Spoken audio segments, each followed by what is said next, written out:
I am Atul Rana and today we will be doing Bohr's model. Okay? So Bohr model के पहले कौन सा model आया था? रदरफोर्ड का आया था. Today we will be doing Bohr's model. Okay? तो बोहर मॉडल बिल्कुल सिंपल सी भाषा में तुम्हें बता दूंगा, ज्यादा मुश्किल मॉडल है नहीं है. ठीक है. सो बोहर से पहले रदरफोर्ड का मॉडल आया था. ठीक है. तो रदरफोर्ड के मॉडल ने क्या बोला था कि बीच में न्यूक्लियस है, उसको इर्द गिर्द इलेक्ट्रॉन रिवॉल्व कर रहे हैं. ठीक है. उसके इर्द गिर्द इलेक्ट्रॉन रिवॉल्व कर रहे हैं. ठीक है.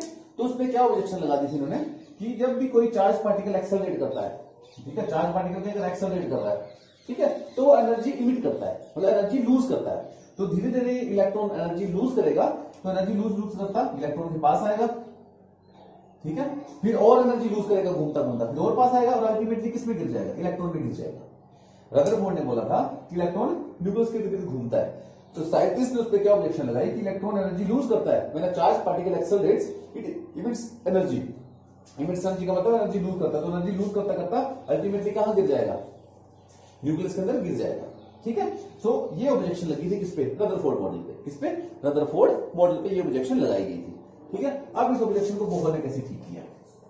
तो बोहर ने क्या बोला कि बोहर ने देखो क्या बोला कि न्यूक्लियस, ये न्यूक्लियस है. बोहर ने बोला कि न्यूक्लियस के इर्द गिर्द इलेक्ट्रॉन ऐसे ही रिवॉल्व नहीं करता. Electron revolve around the nucleus in well defined path, in well defined path called as orbits. In well defined path called as orbits. ई इसमें 8 पहले में 2 थे, दूसरे में कितने? 1 2 3 4 5 6 7 8. ठीक है. Electron revolve around the nucleus in a well defined path called as orbits. He named this orbital K L M N respectively. ठीक है. ऐसे उसने बोल दिया. पहले 2 होंगे, दूसरे में 8 होंगे, तीसरे में 18 होंगे, ऐसे करके उसने बोल दिया.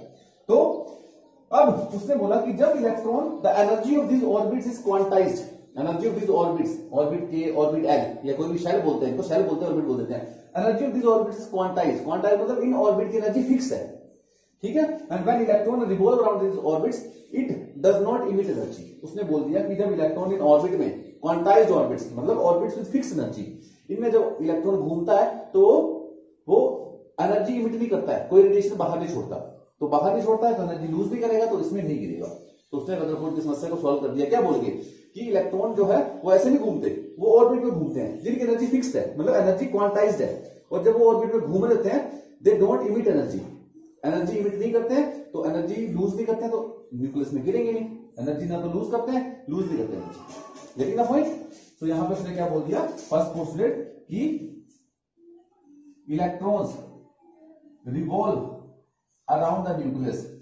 Electrons revolve around the nucleus in well defined path called as orbits या शेल्स. ठीक है. इलेक्ट्रॉन ऐसे नहीं घूमते, वेल डिफाइंड पाथ में घूमते हैं, कॉल्ड ऑर्बिट्स या shells. He named these orbits as K, L, M, N and so on. बढ़ते रहते हैं K, L, M, N, so on. ठीक है. सेकंड उसने बोला maximum electrons in an orbit can be 2n square. कि एक ऑर्बिट में कितने इलेक्ट्रॉन हो सकते हैं? मैक्सिमम 2n स्केयर हो सकते हैं. जैसे K है, K में कितने हो गए? K मतलब N कितना? 1 है. K मतलब फर्स्ट है तो उसके लिए 1 है. K में कितने हो सकते हैं? 2. L में N कितना आ गया? N मतलब कौन सा शेल है? L मतलब दूसरा शेल है, तो N की वैल्यू क्या आ गई? 2 आ गई. कितने आ गए? 8. N K L M sorry M आ गया. M में कितना आ गया? 3. तो कितना आ गया? 18 आ गया. N में N मतलब चौथा शेल है, फर्स्ट 2 3 4, तो N की वैल्यू क्या पुट करेंगे? यहाँ पे हम 4 पुट कर देंगे. क्या आ गया? 32 आ गया. ठीक है. O 50 आ गया. तो ऐसा करके उसने बोल दिया कि maximum electrons in an orbit can be 2n square. Formula N मतलब K के लिए N 1 है, L के लिए 2 है, M 3, ऐसे करके इलेक्ट्रॉन निकाले जा सकते हैं. ठीक है. इसने बोल दिया. ठीक है. इसने ये बोला. और आगे देखो अभी क्या हुआ. इसने बोल दिया energies of these orbits are fixed. These orbits are quantized. These orbits are quantized orbits. These orbits are quantized orbits. These orbits are quantized orbits. These orbits are quantized orbits. Quantized मतलब fix energy है. Means that is they have fixed energy, they have fixed energy, they have fixed energy, ठीक है। इन orbits की fixed energy है। when electrons revolve in these orbits, when electrons revolve in these orbits, ठीक है, it does not emit energy, ठीक है, energy lose नहीं करता, या डज नॉट इमिट एनर्जी का मतलब, या बोल सकते डज नॉट लूज एनर्जी, ठीक है, कि जब इन क्वांटाइज्ड ऑर्बिट्स में इलेक्ट्रॉन मूव करेगा तो एनर्जी लूज नहीं करेगा, एनर्जी लूज नहीं करेगा तो नीचे गिरेगा नहीं। तो रदरफोर्ड का पोस्टुलेट ने क्या किया, जो उसका ड्रॉबैक था उसने कैंसिल कर दिया, ठीक है। फिर उसने कुछ टर्म्स दी, फिर उसने 2-4 चीजें दी, मैं तुम्हें बता दूं, इतना सा उसका मॉडल था, ज्यादा बड़ा मॉडल था, उसने 2-3 चीजें बोली थी इतना सा। फिर उसने क्या किया, जैसे एनर्जी दे दी, उसका अगला लिख लो energy of each orbit, each shell की। अब देखो एक इसका मैं बता दूं कि ये जो मॉडल था बोहर का, सिर्फ हाइड्रोजन एटम के लिए था, हाइड्रोजन एटम के लिए, या हाइड्रोजन लाइक एटम, ठीक है। हाइड्रोजन एटम का मतलब कैसा एटम जिसके पास एक इलेक्ट्रॉन हो, या हाइड्रोजन लाइक एटम कौन से हैं, जैसे हीलियम प्लस के पास एक इलेक्ट्रॉन है, ठीक है, हीलियम प्लस के पास एक इलेक्ट्रॉन है, या लिथियम 2 प्लस उसके पास एक इलेक्ट्रॉन है। तो इसका मॉडल सिर्फ हाइड्रोजन एटम या हाइड्रोजन लाइक एटम चलेगा जिसके पास सिर्फ एक इलेक्ट्रॉन है, ठीक है। तो उसने एनर्जी ऑफ ईच सेल कितनी बताई, energy of each shell, energy किसने वैल्यू बताई, -1312/n² इंटू z², ठीक है। उसने बोला कि हर एक सेल की एनर्जी फाइंड आउट करनी है। मान लो इलेक्ट्रॉन घूम रहे सेल्स में, तो हर एक सेल की एनर्जी होगी, ठीक है, k वाली की अलग होगी, l वाली की अलग होगी, ठीक है। तो एनर्जी फाइंड आउट करने के लिए उसने बता दिया, फार्मूला क्या निकाला उसने, अभी फार्मूला कैसे निकाला, उसने कैलकुलेशंस की थी, एक्सपेरिमेंट किया, अपने को सिर्फ याद करना है, इसने फार्मूला बता दिया -1312/z² किलोजूल पर मोल, किलोजूल पर मोल कितनी एनर्जी होगी, -1312/n² इंटू z², z क्या होगा उसमें, एटॉमिक नंबर। अब इसने ये देखो, ये मॉडल इसने किसके लिए स्टडी किया था, सिर्फ और सिर्फ हाइड्रोजन एटम के लिए स्टडी किया था। ये मॉडल स्पेशली हाइड्रोजन एटम के लिए है, जिसका एटॉमिक नंबर कितना होता है, 1 होता है, या हीलियम प्लस के लिए, क्योंकि उसके पास भी कितना इलेक्ट्रॉन है, 1 इलेक्ट्रॉन है, या लिथियम 2 प्लस के लिए, जिसके पास भी कितना इलेक्ट्रॉन है, 1 इलेक्ट्रॉन है। तो ऐसा एटम जो 1 इलेक्ट्रॉन है उसी पे ये मॉडल चलता है, बाकी पे नहीं चलता।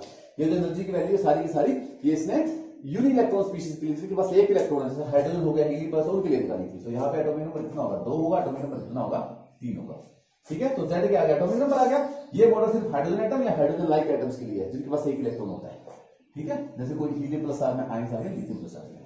N का मतलब है सेल कौन सा है, अगर K होगा तो N की वैल्यू क्या आएगी, 1 आएगी, L होगा तो N की वैल्यू क्या आएगी, 2 आएगी। उस हिसाब से ये कांस्टेंट है, Z की वैल्यू तुम भर दोगे, हाइड्रोजन होगा तो 1 होगी, हीलियम प्लस होगा तो 2 आएगी, लिथियम 2 प्लस आएगा तो 3 आएगी, और N की वैल्यू 1 2 3 भर सकते हो, तो इससे एनर्जी निकाल सकते हो, ठीक है। इसलिए ये बोलते हैं एनर्जी निकालने को फार्मूला दे दिया। अब एनर्जी के अलावा इसमें जब देखो इलेक्ट्रॉन इन ऑर्बिट में घूम रहा है, तो उन ऑर्बिट का कोई रेडियस भी होगा, तो उसने रेडियस निकालने का फार्मूला दे दिया, रेडियस ऑफ ऑर्बिट। उसने रेडियस निकालने का फार्मूला क्या दिया, a0n², a0n² upon z, a0n² upon z। a0 का था वैल्यू 59.9 पिकोमीटर, रेडियस है, उसने निकाल के दिया a0 की वैल्यू 52.9 पिकोमीटर। n क्या है, KLMN कौन सा शेल है, ठीक है। z क्या है, एटॉमिक नंबर, ठीक है। तो अगर तुम्हें मान लो सेकंड शेल का निकालना है कि रेडियस कितना है, तो तुम 52.9 मल्टीप्लाई बाय सेकंड 2 का स्क्वायर डिवाइड बाय z, कि हीलियम है, लिथियम 2 प्लस है, हीलियम प्लस है या हाइड्रोजन है, उस हिसाब से वैल्यू भर के निकाल सकते हो, ठीक है। रेडियस निकालने का फार्मूला दे दिया। फिर जब देखो इलेक्ट्रॉन घूमेगा तो उसकी कोई ना कोई वेलोसिटी होगी, तो उसने वेलोसिटी निकालने का फार्मूला दे दिया। इसको बोलते थे बोहर रेडियस, a0 को बोलते थे बोहर रेडियस, ठीक है। उसने वेलोसिटी निकालने का फार्मूला दे दिया। वेलोसिटी निकालने का फार्मूला दिया उसने, वेलोसिटी की किस स्पीड से इलेक्ट्रॉन घूम रहा है उसका फार्मूला दिया इसने, v0 into z by n, v0 into z by n। फिर से v0 की वैल्यू इसने कितनी बताई, 2.188 इंटू 10⁸ सेंटीमीटर पर सेकेंड, ठीक है। v0 की इसने वैल्यू ये बता दी। और z तुम्हें पता है क्या है, z क्या है, एटॉमिक नंबर है, और n क्या है, KL जो भी होगा, ठीक है। तो इस तरह से वेलोसिटी निकालने का फार्मूला दे दिया। अब ये सारे फार्मूला ने कैलकुलेट करके दी थी अपने को, ये कई डेरिवेशन नहीं अपने को याद करने हैं, ठीक है। और लास्ट चीज उसने क्या बता दी, कि एंगुलर मोमेंटम। जब देखो मोमेंटम होता है, कोई चीज दौड़ती है उसका मास में वेलोसिटी नोन है momentum, that is linear momentum. जब कोई सर्कल में रेडियस मोशन में चलेगा उसको बोलते हैं उसका angular momentum. Angular momentum, simple momentum का फार्मूला क्या है, mv, mass into velocity momentum, तो एंगुलर मोमेंटम होगा एमबीआर, इसको ओमेगा से रिप्रेजेंट करते हैं, ओमेगा, ठीक, ओमेगा से एमबीआर। उसने मोमेंटम निकालने का फार्मूला दे दिया एन एच बाय 2 पाई। एच क्या है? प्लैंक्स कांस्टेंट, जिसकी वैल्यू तुम्हें पता ही है। एच क्या है? प्लैंक्स कांस्टेंट, पाई की वैल्यू पता है, और एन, ये एन है, ये एन है, एन एच बाय 2 पे। एन की वैल्यू क्या आएगी कि फर्स्ट सेल में घूम रहा तो कितना मोमेंटम होगा, सेकंड में घूम रहा तो कितना मोमेंटम होगा, थर्ड में घूम रहा तो कितना मोमेंटम होगा, ठीक है। तो इसने सारी बातें ये बता दी। और एक उसने एक चीज और बताई थी कि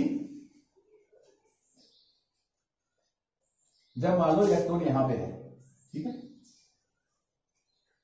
के में है, के से उसको एल में जंप करना है, ठीक है। के की एनर्जी मान लो E1 और एल की एनर्जी मान लो E2। के से उसको एल में जंप मारना है, के की एनर्जी मान लो E1 और के2 की मान लो E2, ठीक है।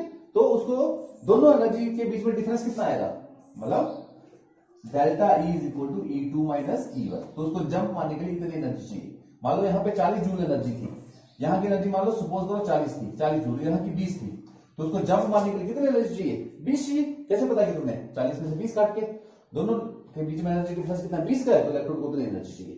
तो energy difference between two can be calculated by energy of the upper orbit minus energy of the lower orbit, ये इसने बता दिया था, ठीक है। तो this was the Bohr what is से दिस बोहर मॉडल। अब इसके पॉजिटिव प्लस एंड माइनस हम अगले लेक्चर में पढ़ेंगे।